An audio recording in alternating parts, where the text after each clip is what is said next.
தோழர்கள் அனைவருக்கும் வணக்கம். ப்ரீவியஸ் இயர் கொஷின்ஸ் ஒரு 5 கொஷின்ஸாக நம்ம ஒவ்வொரு வீடியோலையும் பார்க்கலாம், சரிங்களா? அப்போது இன்றைக்கி பாலிட்டியில் ஒரு 5 கேள்விகள். அதில் முதல் கேள்வியாக என்ன கொடுத்துருக்காங்க அப்படின்னா, கீழே கொடுக்கப்பட்டுள்ளவைகளில் எது தவறு, குறிப்பாக சம்பளம் சம்பந்தமாக. Which one of the following is not correct with regards to salary அப்படின்னு சொல்கிறாங்க. ஸோ நம்ம கவர்னருக்கு கன்சாலிடேட்டட் ஃபண்ட் ஆஃப் இந்தியாவிலேருந்து கொடுக்குறதா சொல்கிறாங்க. பிரசிடெண்ட்டுக்கு consolidated fund of India, CAG consolidated fund, supreme court judges consolidated fund. அப்போ இதில் எது தவறு அப்படின்னா கவர்னருக்கானது தவறு. ஏன்னா கவர்னருடைய சம்பளம் எதுலேருந்து எடுக்கப்படுது அப்படின்னா ஸ்டேட்டுடைய ஃபண்டிலிருந்து எடுக்கப்படுது, மாநிலத்தின் நிதியிலிருந்து எடுக்கப்படுது. அப்போ கவர்னருடைய சம்பளம் தொடர்பான ஆர்டிக்கிள் என்ன, சரத்து என்ன அப்படின்னா ஆர்டிக்கிள் 158 சப் கிளாஸ் 3. 158 கிளாஸ் 3 தான் கவர்னருடைய சம்பளத்தை பற்றி பேசக்கூடியதாக இருக்குது, சரிங்களா? அப்போ பிரசிடெண்ட்டுக்கான சம்பளம் அப்படின்னு சொல்லி பார்த்தீங்கன்னா ஆர்டிக்கிள் 59 கிளாஸ் 3, சரிங்களா? Article 59 clause 3. சிஏஜிக்கான சம்பளத்துக்கான ஆர்டிக்கிள் என்ன அப்படின்னா ஆர்டிக்கிள் 148 கிளாஸ் 3, சரிங்களா? 148 sub clause 3. Supreme court judges, உச்ச நீதிமன்ற நீதிபதிகளினுடைய சம்பளத்துக்கான ஆர்டிக்கிள் என்ன அப்படின்னா 125, ஆர்டிக்கிள் 155. அப்போது நமக்கு கவர்னருக்கானது 158 கிளாஸ் 3, பிரசிடெண்ட்டுக்கானது 53 கிளாஸ் 3, சிஏஜிக்கானது 148 கிளாஸ் 3, சுப்ரீம் கோர்ட் ஜட்ஜஸ்க்கானது 125. ஸோ இது அவங்களுடைய சம்பளம் சார்ந்தது. அப்போ சம்பளம் சார்ந்து வேறு யாருடைய சம்பளம்லாம் நமக்கு ஒரு வேளை கேட்கலாம் அப்படின்னா minister of states, that is அமைச்சர்களுடைய சம்பளம் கேட்கலாம். அப்போ மினிஸ்டர் ஆஃப் ஸ்டேட், அந்த அமைச்சர்களினுடைய ஸ்டேட் அந்த அந்த சம்பளம் அப்படின்னு சொல்லி எடுத்துக்கிட்டிங்கன்னா அதுக்கான ஆர்டிக்கிள் 164 கிளாஸ் 5, சரிங்களா? இதை 164 கிளாஸ் 5ன்னு சொல்லக்கூடியது யாருது? ஸ்டேட், அதாவது மாநிலத்தில் உள்ள, இப்போ தமிழ்நாட்டில் இருக்கக்கூடிய அமைச்சர்கள், கேரளாவில் உள்ள அமைச்சர்கள் அப்படின்னு மாநில அமைச்சர்களினுடைய சம்பளத்தை பேசக்கூடிய ஆர்டிக்கிள் என்ன அப்படின்னா 164 கிளாஸ் 5. இதுவே மினிஸ்டர் ஆஃப் சென்ட்ரல் அப்படின்னு எடுத்துக்கிட்டிங்கன்னா தட் இஸ் மத்திய அமைச்சர் அப்படின்னு சொல்லி பார்க்குறோம் இல்லையா, பார்லிமெண்ட்டுக்கு போகக்கூடிய மத்திய அமைச்சர்களுடைய சம்பளம், அந்த மத்திய அமைச்சர்களுக்கான சம்பளம்னு எடுத்துக்கிட்டிங்கன்னா ஆர்டிக்கிள் 75 கிளாஸ் 6, சரிங்களா? Article 75 clause 6. இது வந்து மத்திய அமைச்சர்களுக்கான சம்பளம். அதுபோக சம்பளம் சார்ந்து பார்த்தீங்கன்னா ஆர்டிக்கிள் 97வது ஆர்டிக்கிள் யாருடைய சம்பளத்தெல்லாம் பேசுது அப்படின்னு சொல்லி பார்த்தா சேர்மன் அண்ட் டெபுட்டி சேர்மன், அதாவது தலைவர் மற்றும் துணைத் தலைவர், தலைவர் மற்றும் துணைத் தலைவர். அப்போ இந்த தலைவர் மற்றும் துணைத் தலைவர்னு சொல்லக்கூடியவங்க எந்த அவைக்கு இருப்பாங்க அப்படின்னா ராஜ்யசபாவுக்கு இருப்பாங்க. ராஜ்யசபாவுடைய தலைவரை தான் நம்ம சேர்மன் அப்படின்னு சொல்லுவோம், துணைத் தலைவரை டெபுட்டி சேர்மன் சொல்லுவோம் இல்லையா? அது மட்டுமா 97 பேசக்கூடியது அப்படின்னா speaker and deputy speaker, that is சபாநாயகர் மற்றும் துணை சபாநாயகர், இவங்களுடைய சம்பளத்தையும் எது தான் பேசுது அப்படின்னா ஆர்டிக்கிள் 97 தான் பேசுது, சபாநாயகர் மற்றும் துணை சபாநாயகர், சரிங்களா? அப்போது இந்த கொஷனில் கவர்னருடைய சம்பளம் பொது நிதி ஆஃப் இந்தியா, தட் இஸ் இந்திய பொது நிதியிலிருந்து கொடுக்கப்படுது அப்படின்னு சொல்கிறாங்க. இது சரியான்னு கேட்டால் தப்பு, சரிங்களா? அப்போ கன்சாலிடேட்டட் ஃபண்ட் ஆஃப் இந்தியா அப்படின்னு இந்த ஒரு ஆர்டிக்கல் இருக்கு இல்லையா, கன்சாலிடேட்டட் ஃபண்ட் ஆஃப் இந்தியா, இந்திய பொது நிதி இல்லையா, தட் இஸ் இந்திய தொகுப்பு நிதி அல்லது இந்திய பொது நிதி. இதுக்கு என்ன ஆர்டிக்கல் அப்படின்னா இந்த நிதிக்கான ஆர்டிக்கல் 266. அப்போ இது போக வேற என்ன நிதி இருக்குது அப்படின்னா அவசர நிதி இருக்குது 267. ஆர்டிக்கல் 267 என்ன அப்படின்னா அவசர நிதி. ஆர்டிக்கல் 267 சொல்லக்கூடியது அவசர நிதி, அதாவது ஆங்கிலத்தில் கண்டின்ஜென்சி ஃபண்ட் அப்படின்னு சொல்லுவாங்க, சரிங்களா? Contingency fund. அது போக வேற என்ன சொல்லலாம்? ஆர்டிக்கல் 266 கிளாஸ் 2 அப்படின்னு சொல்லலாம். அப்போ இந்த 266 கிளாஸ் 2ன்னு சொல்லக்கூடியது என்ன அப்படின்னா இந்திய பொது கணக்கு, தட் இஸ் பப்ளிக் அக்கௌண்ட் அப்படின்னு சொல்லுவாங்க. இந்திய பொது கணக்கு, தட் இஸ் பப்ளிக் அக்கௌண்ட். அப்போ இந்த பொது கணக்குன்னு சொல்லக்கூடிய பப்ளிக் அக்கௌண்ட் என்னது? நம்மளுடைய போஸ்ட் ஆஃபீஸில் போடக்கூடியது, பென்ஷனு, பிஎஃப், இது மாதிரியான திட்டங்கள் எல்லாமே இந்திய பொது கணக்குக்குள்ளே வந்துடும், சரிங்களா? அப்போது இந்த ஆர்டிகிள்ஸ்லாம் கொஞ்சம் பார்த்து வச்சுக்கோங்க, ரைட்டா? அடுத்தது, ஏன்னா பாலிட்டி பொறுத்தவரை முன்னே வந்து எக்ஸாக்டாக கவர்னருக்கான ஆர்டிக்கிள் என்ன, பிரசிடெண்ட்டுக்கான ஆர்டிக்கிள் என்ன அப்படின்னு கேட்டுட்டு இருந்தான். பட் இப்போ கொஞ்சம் கொஞ்சம் அவங்க எப்படி மாறுறாங்க அப்படின்னா அதோடைய சப் கிளாஸஸ் 148 கிளாஸ் 2 என்ன, 148 கிளாஸ் 3 என்ன அப்படின்னு சப் கிளாஸஸ்குள்ளே நுழைஞ்சு போகிறாங்க. அதனால் நம்ம கொஞ்சம் அதை சேர்த்து பார்த்துக்கலாம், ரைட்டுங்களா? அப்போ இதை தாண்டி நம்ம வேறு என்ன பார்க்க வேண்டியது இருக்குது அப்படின்னா குறிப்பாக இந்த ஆளுநர், குடியரசுத் தலைவர், சிஏஜி மத்திய தணிக்கை அதிகாரி, உச்சநீதிமன்ற நீதிபதிகள் அப்படின்னா அந்த போஸ்ட்டுக்கான ஆர்டிகல்ஸ் என்ன? அப்போ கவர்னருக்குன்னு அந்த போஸ்ட்டுக்கான ஆர்டிகல் என்ன அப்படின்னா 153. குடியரசுத் தலைவர் பிரசிடென்ட்டுக்கான போஸ்ட்டுக்கான ஆர்டிகல் என்ன அப்படின்னா 52. CAG comptroller and auditor general of India அவருக்கான ஆர்டிகல் என்ன அப்படின்னா 148. உச்சநீதிமன்ற நீதிபதி, உச்சநீதிமன்றம் அதுக்கான ஆர்டிகல் என்னன்னா 124. சரிங்களா? அப்போ இந்த இடத்துல நம்ம எப்படி புரிஞ்சுக்கலாம் அப்படின்னா 3 நம்பரை புரிஞ்சுக்கலாம். 124, 214, 241. 124, 214, 241. அப்படியே 1 வந்து உள்ள வரும். 1 ஃபர்ஸ்ட்ல இருக்கு, இங்கே 1 செகண்ட்ல இருக்கு, 1 தேர்ட்ல இருக்கு. 124 அப்படின்னா சுப்ரீம் கோர்ட், 214 அப்படின்னா ஹை கோர்ட், தட் இஸ் உச்ச நீதிமன்றம், உயர் நீதிமன்றம். 241 அப்படின்னா high court of union territories, that is union பிரதேசங்களின் உயர் நீதிமன்றம். அப்போ 124 வந்து சுப்ரீம் கோர்ட்டு, 214 வந்து ஹை கோர்ட்டு, 241 வந்து high court of union territories, union பிரதேசங்களின் உயர் நீதிமன்றம். சரிங்களா? அப்போ கவர்னரோட போஸ்ட்டுக்கான அப்படியே திரும்ப ஒரு லைன்ஸ் பாருங்க மொத்தமாக. கவர்னர் என்ற போஸ்ட்டுக்கான ஆர்டிகல் 153, குடியரசுத் தலைவர் என்ற அந்த பதவிக்கான ஆர்டிகல் 52, சிஏஜி பதவிக்கான ஆர்டிகல் 148, உச்சநீதிமன்ற நீதிபதிக்கானது 124. ரைட்டா? அது போக இங்கே என்ன பார்த்தோம்? சுப்ரீம் கோர்ட்டுக்கு 124, ஹை கோர்ட்டுக்கு 214, ஹை கோர்ட் ஆஃப் யூனியன் டெரிட்டரிஸ்க்கு 241. அது போக மேலே என்ன பார்த்தோம்? கன்சாலிடேட்டட் ஃபண்டோட ஆர்டிகல், இந்திய தொகுப்பு நிதி இதுக்கானது 266, கண்டின்ஜென்சி அவசர நிதிக்கானது 267, அது போக பொது கணக்குக்கு 266 கிளாஸ் 2 அப்படின்னு பார்த்தோம். ரைட்டா? அப்போ அடுத்தது என்ன பார்த்தோம்? ஆர்டிகல் 97 பார்த்தோம். தலைவர், துணைத் தலைவர், சபாநாயகர், துணை சபாநாயகர் இவங்க 4 பேருடைய சம்பளம்னு பார்த்தோம்.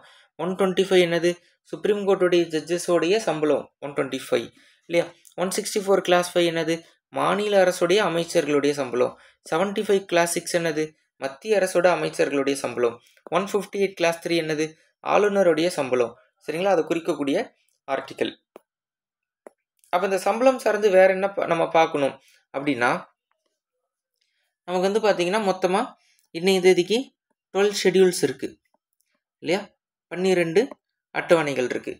அப்போ அந்த 12 அட்டவணைகள் என்ன சொல்லுவோம் அப்படின்னா கான்ஸ்டிடியூஷனுடைய ஒரு முன்பகுதியாக தான் நம்ம பார்க்கப்படுது இல்லையா? அப்போ அந்த 12 அட்டவணையில் 2வது அட்டவணை, செகண்ட் ஷெட்யூல், 12 அட்டவணையில் 2வது அட்டவணை செகண்ட் ஷெட்யூல் என்ன சொல்லுவாங்க?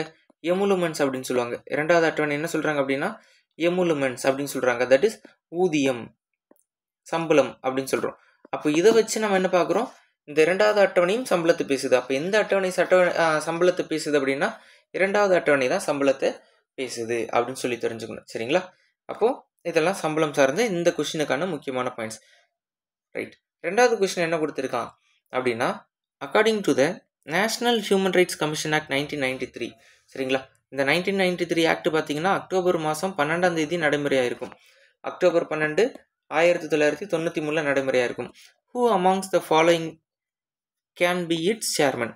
அதாவது தேசிய மனித உரிமைகள் ஆணைய சட்டம் 1993 படி கீழ் வருபவர்களில் யார் அதன் தலைவராக இருப்பார் அப்படின்னு சொல்லி கேட்குறாங்க. தேசிய மனித உரிமை ஆணையத்தினுடைய தலைவராக யார் இருப்பாங்க அப்படின்னு சொல்லி கேட்குறாங்க. அப்போ அது சார்ந்து நமக்கு என்னென்ன ஆப்ஷன்ஸ் கொடுத்துருக்காங்க அப்படின்னு பார்க்கலாம். சரிங்களா? அப்போ அதில் only retired chief justice of India, இந்திய உச்ச நீதிமன்றத்தின் ஓய்வு பெற்ற தலைமை நீதிபதினு சொல்கிறாங்க. உயர் நீதிமன்றத்தின் ஓய்வு பெற்ற தலைமை நீதிபதி, பணியில் இருக்கும் உச்ச நீதிமன்ற நீதிபதி, பணியில் இருக்கும் உயர் நீதிமன்ற நீதிபதி அப்படின்னு அவங்க இதெல்லாம் கொடுத்துருக்காங்க. அப்போ யார் அந்த நபர் இருக்க போகிறது அப்படின்னு சொல்லி பார்க்கலாம். பார்த்தீங்கன்னா National Human Rights Commission, NHRC அப்படின்னு சொல்லுவாங்க. என்ஹெச்ஆர்சி அப்படின்னு சொல்லுவாங்க. தேசிய மனித உரிமை ஆணையம் இந்தியாவுக்குள்ளே உருவாக்கப்படக்கூடியது. சரிங்களா? அப்போது இதோட உருவாக்கம் இது எப்போ உருவாக்கப்படுது அப்படின்னா அக்டோபர் மாதம் 12ஆம் தேதி 1993 இந்திய அரசாங்கத்தால் உருவாக்கப்படுது. ஆனால் இது என்ன கிடையாது? கான்ஸ்டிடியூஷன் பாடி கிடையாது. அப்படின்னா இது ஒரு நான் கான்ஸ்டிடியூஷனல் பாடி, தட் இஸ் அரசியல் அமைப்பு சாராத அமைப்பு. ஏன்னா மனித உரிமை ஆணையம் எங்கே பேசலை? அரசியலமைப்பு புத்தகத்தில் எங்கேயுமே பேசலை. அப்போ இது ஒரு நான் கான்ஸ்டிடியூஷனல் பாடி. சரிங்களா? நான் கான்ஸ்டிடியூஷனல் பாடி. அப்போ இது சார்ந்து வேற என்ன பார்க்க வேண்டியது இருக்குன்னா இதனுடைய உறுப்பினர்கள் யார் யார் அப்படின்னு சொல்லி பார்க்கணும். அப்போ இதோட தலைவர் ஃபர்ஸ்ட் யார்? தேசிய மனித உரிமை ஆணையத்துடைய தலைவர், அதனுடைய தலைவர் யார் அப்படின்னு சொல்லி பார்க்கணும். சரிங்களா? அதனுடைய தலைவர் யார் அப்படின்னா ஓய்வு பெற்ற தலைவர் யார் அப்படின்னா ஓய்வு பெற்ற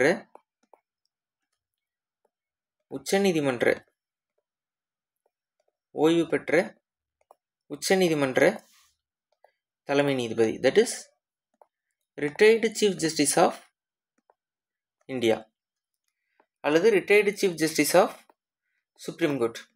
அப்போது ஆப்ஷன் 1 தான் கரெக்ட். ஏன்னா only a retired chief justice of India, இந்திய உச்சநீதிமன்றத்தின் ஓய்வு பெற்ற தலைமை நீதிபதி. ஓய்வு பெற்ற தலைமை நீதிபதி மட்டுமே மனித உரிமை ஆணையத்துடைய, குறிப்பாக தேசிய மனித உரிமை ஆணையத்துடைய தலைவராக வர முடியும். அப்போது ஃபர்ஸ்ட் ஒன் ஆப்ஷன் கரெக்டு. அப்போ மற்ற 3 விட்டுறலாம். அது இல்லாமல் நம்ம ஜென்ரலாகவே பார்த்துடலாம். என்ன அப்படின்னா வேறு யாரெல்லாம் உறுப்பினர், அப்போ தலைவரை பார்த்துட்டோம், ரிட்டையர்டு சீஃப் ஜஸ்டிஸ்னு. அப்போ யாரெல்லாம் மெம்பர்ஸ், உறுப்பினர்கள் யார் அப்படின்னு சொல்லி பார்த்தா முதல் உறுப்பினராக நம்ம யாரை பார்க்குறோம் அப்படின்னா உச்சநீதிமன்ற நீதிபதி, that is supreme court judge. உச்சநீதிமன்ற நீதிபதி யார்? இந்த உச்சநீதிமன்ற நீதிபதி அப்படின்னா ப்ரெசண்ட்டில் வேலை செஞ்சுட்டு இருக்கக்கூடிய உச்சநீதிமன்ற நீதிபதி. இவர் என்ன பண்ணுறாரு, வேலை செஞ்சுட்டு தான் இருக்காரு. சரிங்களா, ப்ரெசண்ட் இவர் என்ன பண்ணுறாரு, வேலை செஞ்சுட்டு தான் இருக்காரு. பணியில் உள்ள உச்சநீதிமன்ற நீதிபதி. 2வது உறுப்பினர் யார் அப்படின்னு சொல்லி பார்த்தா ஹைகோர்ட் ஜட்ஜ். 25 ஹைகோர்ட் இருக்குது இந்தியாவில் இன்னைய தேதிக்கு. அந்த 25 ஹைகோர்ட்டில் ஏதோ ஒரு ஹைகோர்ட்டில் அட் ப்ரெசண்ட்டில் வேலை செய்யக்கூடிய ஹைகோர்ட்டுடைய ஜட்ஜு. சரிங்களா, வேறு யார்? 3வது உறுப்பினராக இங்கே யாரை கொண்டு வராங்க அப்படின்னா ஹியூமன் ஆக்டிவிஸ்ட். அதாவது மனித உரிமைகள் சார்ந்து மனித நன்மைகளுக்காக வேலை செய்யக்கூடிய நபர்கள். இப்போ நமக்கு எக்ஸாம்பிளாக யாரை சொல்லலாம் அப்படின்னா கைலாஷ் சத்யார்த்தி சொல்லலாம். நீங்கள் தமிழில் படிச்சிருப்பீங்க, குழந்தைகளை பாதுகாப்போம்னு சொல்லி அமைப்பு நடத்தியவர். அப்போ குழந்தைகளுக்கான மனித உரிமை மீறல், அந்த குழந்தைகளை பாதுகாக்கிற பணியை அவர் செஞ்சார். அப்போ அவர் மனித உரிமை சார்ந்த நபர். அப்போ மனித உரிமை தொடர்பான அறிவும் அனுபவமும் உடைய நபரை ஒரு உறுப்பினராக போடணும். அப்போ 4வது இவங்க யாரை சொல்கிறாங்க அப்படின்னா நேர் இணை உறுப்பினர்கள் அப்படின்னு சொல்கிறாங்க, ஈக்குவலன்ட் மெம்பர்ஸ். 4வதா இவங்க யாரை சொல்கிறாங்க அப்படின்னா நேரிணை உறுப்பினர்கள். அந்த நேரிணை உறுப்பினர்களில் ஒரு 4 பேர் வருவாங்க. யார் அந்த 4 பேர் அப்படின்னா சிறுபான்மையினருக்கான நேரிணை உறுப்பினர்கள் 4 பேர் வராங்க. யார் அப்படின்னா சிறுபான்மையினருக்கான தேசிய ஆணையத்து உறுப்பினர், சிறுபான்மை தேசிய ஆணைய உறுப்பினர், that is national commission for minorities, NCM அப்படின்னு சொல்லுவோம், நேஷனல் கமிஷன் ஃபார் மைனாரிட்டிஸ். இதில் உள்ள ஒரு மெம்பர் வரணும். அடுத்து பார்த்தீங்கன்னா NCSC, national commission for SC, அதுலேருந்து ஒரு உறுப்பினர் வரணும். 3வது பார்த்தீங்கன்னா NCST, national commission for ST, அதுலேருந்து ஒரு உறுப்பினர் வரணும். 4வது பார்த்தீங்கன்னா நேஷனல் கமிஷன் ஃபார் விமன், பெண்களுக்கான தேசிய ஆணையம், NCW. அப்போ இதிலிருந்து ஒவ்வொரு உறுப்பினர் வரணும். சரிங்களா, அப்போ யாரெல்லாம் உறுப்பினர், யாருன்னா தலைவர்னு திரும்ப நம்ம ஒரு டைம் பார்க்கலாமே. அப்போ யார் அப்படின்னு சொல்லி பார்த்தா சேர்மனாக இருக்கக்கூடியது ஓய்வு பெற்ற உச்சநீதிமன்ற தலைமை நீதிபதி. இவருடைய பதவி காலம்னு பார்த்தீங்கன்னா 5 வருஷம் அல்லது 70 வயசு. 5 வருஷம் அல்லது 70 வயசு. 2019 இதை திருத்தம் செஞ்சப்போ என்ன சொன்னாங்க அப்படின்னா அதை 3 வருஷமாக குறைச்சிட்டாங்க. 3 வருஷம் அல்லது 70 வயசு. யாருக்கு? அந்த தலைவியருக்கு, தட் இஸ் சேர்மனுக்கு. அப்போ அந்த சேர்மனை மெம்பர்ஸ் எல்லாம் அப்பாயிண்ட் பண்ணுறது யார் அப்படின்னா they are appointed by president. இவங்களை நியமனம் செய்யக்கூடிய நபர் யாருன்னா குடியரசுத் தலைவர். அப்போ 2வது யார்? சுப்ரீம் கோர்ட்டுடைய ஜட்ஜு, உச்சநீதிமன்ற தலைமை நீதிபதி மெம்பராக இருக்காரு. தலைமை நீதிபதி இல்லை, ஏன்னா தலைமை நீதிபதின்றவர் ஓய்வு பெற்றவர், தலைவராக மட்டும்தான் வர முடியும். 2வது பார்த்தீங்கன்னா மெம்பர்ஸ் பார்க்குறோம். மெம்பர்ஸில் சுப்ரீம் கோர்ட்டில் வேலை செய்யக்கூடிய அட் ப்ரெசென்ட்டில் உள்ள ஒரு ஜட்ஜு, ஹைகோர்ட்டுடைய ஜட்ஜு, மனித உரிமை தொடர்பான அறிவு மற்றும் அனுபவமுடைய நபர், நேரிணை உறுப்பினர்கள் 4 பேர். யார்? சிறுபான்மையினருக்கான தேசிய ஆணையத்து உறுப்பினர், SCக்கான தேசிய ஆணையத்துக்கான உறுப்பினர், STக்கான தேசிய ஆணையத்துக்கான உறுப்பினர், பெண்களுக்கான தேசிய ஆணையத்துக்கான உறுப்பினர். அப்போ அவங்கெல்லாம் வந்துடணும். இதெல்லாம் சேர்ந்தது தான் மனித உரிமைகள் ஆணையம். சரிங்களா, அப்போது இதை நம்ம மனித உரிமை சார்ந்து எடுத்துக்கிறோம். அப்போ அதனால தான் இதுக்கு ஏன் ஆன்சர் 1 வருது அப்படின்னா only retired chief justice of இந்தியான்னு சொல்கிறதுக்கான காரணத்தை நம்ம பார்க்குறோம். சரிங்களா, அப்போ அடுத்த question, who is known as the keystone of the cabinet arch? keystone of the cabinet arch, அமைச்சக வளைவின் அடிப்படை கல் அப்படின்னு சொல்லுவாங்க. யார் அப்படின்னா பிரதமர், பிரைம் மினிஸ்டர். சரிங்களா, அமைச்சக வளைவின் அடிப்படை கல், தட் இஸ் ஒட்டுமொத்த மினிஸ்டர்ஸோடைய தலைவருமே யார் அப்படின்னா பிரைம் மினிஸ்டர் தான். அப்போ இந்த பிரசிடென்ட் என்னெல்லாம் சொல்லுவோம் அப்படின்னா நம்ம முதல் குடிமகன் சொல்லுவோம். பிரசிடென்ட்டு முதல் குடிமகன், ஃபர்ஸ்ட் சிட்டிசன் ஆஃப் இந்தியா அப்படின்னு சொல்லுவோம் இல்லையா. வேற என்ன சொல்கிறோம் பிரசிடென்ட் அப்படின்னா நாமினல் ஹெட் அப்படின்னு சொல்லுவோம். பெயரளவு தலைவர், nominal head, president nominal head அப்படின்னு சொல்லுவோம். வேற என்ன சொல்லுவோம் அப்படின்னு சொல்லி பார்த்தா லீடர் ஆஃப் பார்லிமெண்ட், பாராளுமன்றத்தின் தலைவர்னு சொல்லுவோம். Leader of parliament. இப்போ நம்ம யாரை பார்க்குறோம்? பிரசிடென்ட், குடியரசுத் தலைவரை பார்க்குறோம். லீடர் ஆஃப் பார்லிமெண்ட், பாராளுமன்றத்துடைய தலைவர் அப்படின்னு சொல்லுவோம். பிரசிடென்ட் வேற என்ன சொல்லலாம் அப்படின்னா லீடர் ஆஃப் எக்ஸிக்யூட்டிவ் அப்படின்னு சொல்லலாம். செயலாக்கத்தின் தலைவர் அப்படின்னு சொல்லலாம். செயலாக்கத்துறையின் தலைவர் அப்படின்னு சொல்லலாம். யார் அப்படின்னா பிரசிடென்ட்டு. சரிங்களா. வேற என்ன சொல்லலாம்? லீடர் ஆஃப் ஆல் ஸ்டேட், அனைத்து மாநிலங்களின் தலைவர். Leader of all state. இப்போ பார்த்தீங்கன்னா லீடர் ஆஃப் ஸ்டேட், மாநில தலைவர்னு கேட்டால் ஆளுநர், அனைத்து மாநில தலைவர்னு கேட்டால் குடியரசுத் தலைவர். அப்போ குடியரசுத் தலைவர் என்னெல்லாம் சொல்கிறோம்? முதல் குடிமகன், பெயரளவு தலைவர், பாராளுமன்றத்தின் தலைவர், செயலாக்கத்துறையின் தலைவர், லீடர் ஆஃப் ஆல் ஸ்டேட், அனைத்து மாநில தலைவர். அது இல்லாமல் என்ன சொல்லலாம்? சிம்பிள் ஆஃப் யூனிட்டி,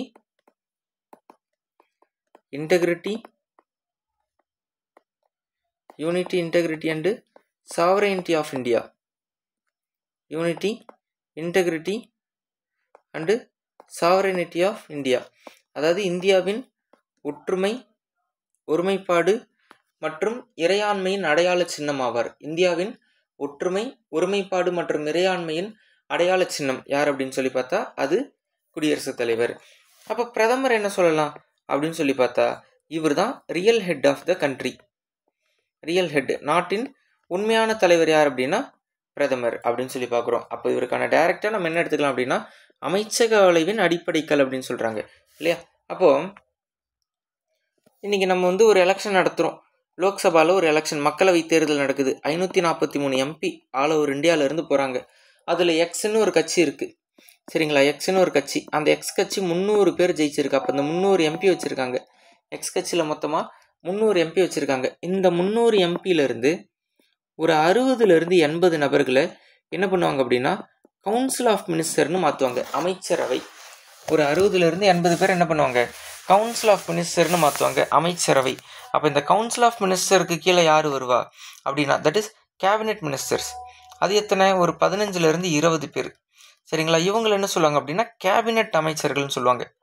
15-20 பேர் என்ன சொல்கிறாங்க? கேபினெட் அமைச்சர்கள் அப்படின்னு சொல்கிறாங்க. அப்போ அது போக ஒரு 4 பேர். அந்த 4 பேர் யாருன்னா கிச்சன் கேபினெட்னு சொல்லுவாங்க. Kitchen cabinet. அப்போ இதுக்கு கீழே யார் வர அப்படின்னா பிரைம் மினிஸ்டர். அப்போ இதுதான் ஹைரார்கி. அப்போ அந்த பிரதமர் பிரைம் மினிஸ்டர், பிரைம் மினிஸ்டருக்கு அடுத்தது கிச்சன் கேபினெட்டுக்கு அடுத்தது கேபினெட்டு. சரிங்களா. அப்போ அடுத்து பார்த்தீங்கன்னா அமைச்சரவை, கவுன்சில் ஆஃப் மினிஸ்டர். அப்போ என்ன நடக்குது இந்த இடத்துல அப்படின்னு சொல்லி பார்த்தா பிரைம் மினிஸ்டர் கிச்சன் கேபினெட்டுக்கிட்ட தான் பேசுவார். கிச்சன் கேபினெட் ஆனால் கண்டிப்பாக இருக்கணுமான அவசியம் கிடையாது. கிச்சன் கேபினெட் இல்லாமல் கூட இருக்கலாம். அப்போ பிரைம் மினிஸ்டர் கிச்சன் கேபினெட் இல்லைன்னா டைரெக்டாக யார்கிட்ட பேசுவார்னா கேபினெட் அமைச்சர்கள்ட்ட தான் பேசுவார். இந்த கேபினெட் அமைச்சர்கள் யார்கிட்ட பேசுவாங்க? Council of ministers. Council of minister யாரை கைட் பண்ணுவாங்க? இந்த 300 எம்பிக்களை. அப்போ எல்லாருக்கும் தலைவர் யார்? Prime minister. அதனால தான் அவர் என்ன சொல்கிறாங்க அப்படின்னா keystone of the cabinet arch, that is அமைச்சக வளைவின் அடிப்படைக்கல் அப்படின்னு இந்த பிரதமரை அழைப்பதற்கான காரணம் இதுதான். சரிங்களா. அப்போ இது ஒரு கொஷினாக இருக்குது. அப்போ அடுத்த கொஷின் என்ன அப்படின்னு சொல்லி பார்த்தா இந்த vice president preside over the meeting of the council of state. அதாவது துணை குடியரசுத் தலைவர் மாநிலங்களவை கூட்டங்களுக்கு தலைமை ஏற்கிறார் அப்படின்னா அது சரி இல்லையா. துணை குடியரசுத் தலைவர் தான் என்ன பண்ணுறாரு? மாநிலங்களவை கூட்டங்களுக்கு தலைமை ஏற்கிறாரு. ஆனால் என்னவா தலைமை ஏற்பார் அப்படின்னு சொல்லி பார்த்தா சேர்மனாக தலைமை ஏற்பார். அவர் என்ன பதவியிலிருந்து தலைமை ஏற்பார் அப்படின்னா chairman of Rajya Sabha. That is council of ஸ்டேட்னா என்ன? மாநிலங்களவைனா ராஜ்யசபா. அப்போ சேர்மனாக இருந்து தலைமை ஏற்பார். ரைட்டா. அடுத்து பார்த்தீங்கன்னா he is elected by the council of state. அவர் யாரால் தேர்வு செய்யப்படுறாரு? கவுன்சில் ஆஃப் ஸ்டேட்டால் தேர்வு செய்யப்படுறாரு அப்படின்னா அது தவறு. ஏன்னா வெறுமனே மாநிலங்களவை மட்டும் ஓட்டு போடல இல்லையா. ஆர்டிகல் 66 கிளாஸ் 1 எதை பேசுது? Election of vice president. Article 66 clause 1 எதை பேசுது அப்படின்னா எலெக்ஷன் ஆஃப் வைஸ் பிரசிடென்ட். அப்போ அவருடைய தேர்தல் முறையை பற்றி பேசக்கூடிய இந்த ஆர்டிக்கிள் என்ன சொல்கிறாங்க அப்படின்னா, ஆல் எம்பிஸ் கேன் ஓட்டுன்னு சொல்கிறாங்க. All MPs can vote. All எம்பிஸ்னா என்ன? லோக்சபாவில் உள்ள 543 எம்பிக்களும் மற்றும் ராஜ்யசபாவில் உள்ள 245 எம்பிக்களும். 543 எங்க மக்களவையில், 245 எங்க மாநிலங்களவையில். இவங்க எல்லாருமே ஓட்டு போடுவாங்க. அப்போ லோக்சபா ராஜ்யசபா 2 பேரும் சேர்ந்து தான் யாரை செலக்ட் பண்ணுறாங்க அப்படின்னா துணை குடியரசுத் தலைவரை செலக்ட் பண்ணுறாங்க. சரிங்களா? அப்போ அதனால தான் இங்கே வெறுமனே கவுன்சில் ஆஃப் ஸ்டேட்டு கொடுத்துருக்கிறதுனால அது நம்ம தப்புன்னு சொல்கிறோம். ஏன்னா அது பை பார்லிமெண்ட்டுன்னு கொடுத்துருந்தா சரி. இதுவே கவுன்சில் ஆஃப் ஸ்டேட்டுக்கு பதிலாக அங்கே என்ன கொடுத்துருக்கணும்? பார்லிமெண்ட்டுன்னு கொடுத்துருந்தா சரி. ஆனால் இங்கே என்ன கொடுத்துருக்கான்? வெறுமனே மாநிலங்களவைன்னு கொடுத்துருக்கான். கிடையாது, மக்களவையும் வரணும். சரிங்களா? அதனால தான் அந்த கூற்று தவறுன்னு சொல்கிறோம். இப்போது அந்த முதல் கூற்று எடுத்துக்கோங்களேன். முதல் கூற்றுலேயே நம்ம கொஞ்சம் கவனிக்க வேண்டியது இருக்குது. என்ன அப்படின்னா, துணை குடியரசுத் தலைவர் மாநிலங்களவை கூட்டங்களுக்கு தலைமை ஏற்கிறார் அப்படின்னு சொல்கிறாங்க. சரிங்களா? துணை குடியரசுத் தலைவர் மாநிலங்களவை கூட்டங்களுக்கு தலைமை ஏற்கிறார் அப்படின்னு சொல்லும்போது உண்மையிலேயே இந்த ஸ்டேட்மெண்ட் சரியானா இந்த ஸ்டேட்மெண்ட்டும் தப்பு தான். துணை குடியரசுத் தலைவர் மாநிலங்களவைக்கு தலைமை ஏற்கலை. ஏன்னா நான் முன்னாடியே சொன்னேன், மாநிலங்களவைக்கு தலைமை ஏற்கக்கூடிய நபர் யாருன்னா மாநிலங்களவையோட தலைவர், சேர்மன். அப்போ நமக்கு குழப்புற மாதிரி இருக்கும். கொஞ்சம் நம்ம அதை தெளிவாக பார்க்கலாமே. அப்போ என்னென்னா, லோக்சபாவும் ராஜ்யசபாவும் சேர்ந்து, தட் இஸ் இதை தான் நம்ம பார்லிமெண்ட்டுன்னு சொல்கிறோம். லோக்சபா ராஜ்யசபா இவங்க 2 பேரும் கூட குடியரசுத் தலைவர், இவங்க 3 பேரும் சேர்ந்தது தான் நம்ம பார்லிமெண்ட்டுன்னு சொல்கிறோம். லோக்சபாவும் ராஜ்யசபாவும் சேர்ந்து யாரை செலக்ட் பண்ணுறாங்க, யாரை தேர்ந்தெடுக்கிறாங்க அப்படின்னா அவங்க செலக்ட் பண்ணுறது துணை குடியரசுத் தலைவர், வைஸ் பிரசிடென்ட்டு. அப்போ இவங்க யாரை செலக்ட் பண்ணலை அப்படின்னா ஃபஸ்ட்டு ராஜ்யசபாவோட சேர்மனை இவங்க செலக்ட் பண்ணலை. ஒன்று. அப்போ நம்ம அதிலிருந்து ரெண்டாவது வேற என்ன தெரிஞ்சுக்கணும் அப்படின்னா, இவர் என்ன சீட்டில் உட்கார்றாருன்னா இவர் வைஸ் பிரசிடென்ட் சீட்டில் உட்கார மாட்டார். துணை குடியரசுத் தலைவருக்கான சீட்டில் அவர் உட்கார மாட்டார். அப்போ அவர் எந்த சீட்டில் உட்கார்றாரு அப்படின்னா ராஜ்யசபாவுடைய சேர்மன் சீட்டில் தான் உட்காருவார். அப்போ இவங்க செலக்ட் பண்ணது யார்? துணை குடியரசுத் தலைவர். அவர் உட்கார்றது எந்த சீட்டு? ராஜ்யசபா சேர்மன் சீட்டு. அப்போ ராஜ்யசபாவோட சேர்மன் தான் ராஜ்யசபாவோட கூட்டங்களை நடத்துவார். அப்படின்னா என்ன அர்த்தம் அப்படின்னு சொல்லி பார்த்தா, இவர் ராஜ்யசபா சீட்டில் உட்காந்துருக்கிறவரை அவர் ராஜ்யசபா சேர்மன் தானே தவிர்த்து அவர் துணை குடியரசுத் தலைவர் கிடையாது.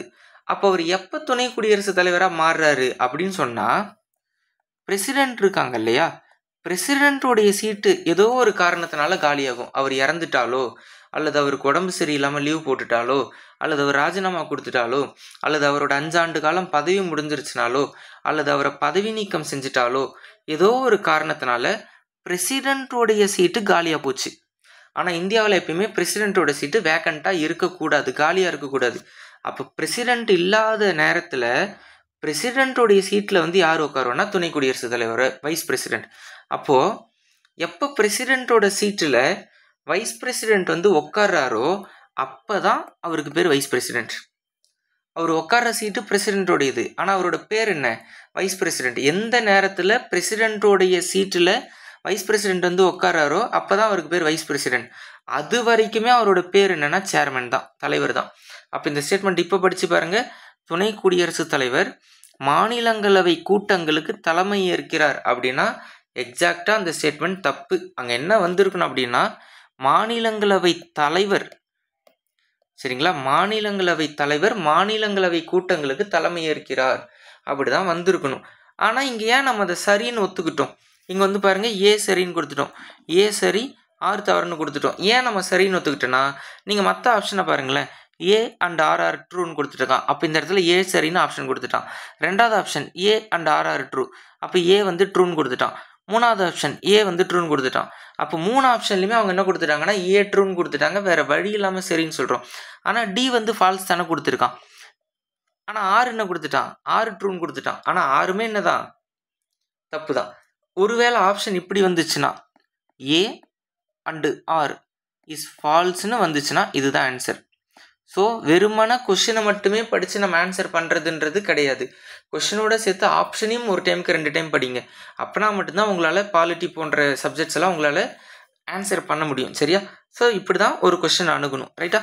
நெக்ஸ்ட்டு கடைசி கேள்வியாக நம்ம என்ன பார்க்கலாம் அப்படின்னா, the central vigilance commission was set up by, மத்திய கண்காணிப்பு ஆணையம் அமைக்கப்பட்டது எப்போ அப்படின்னு சொல்லி கேட்குறாங்க. தட் இஸ் எதன் அடிப்படையில் அமைக்கப்பட்டதுன்னு கேட்குறாங்க. என்னென்னா, ஊழல் தடுப்புக்காக 1962 மத்திய அரசால் போடப்பட்ட குழு என்ன அப்படின்னா சந்தானம் குழு.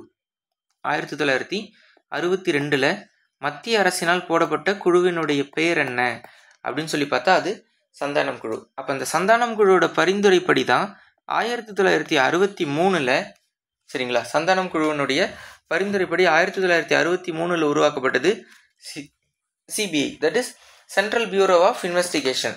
அதே சந்தானம் குழுவோட பரிந்துரைப்படி 1964 உருவாக்கப்பட்டது தான் CVC, that is central vigilance commission, மத்திய கண்காணிப்பு ஆணையம்.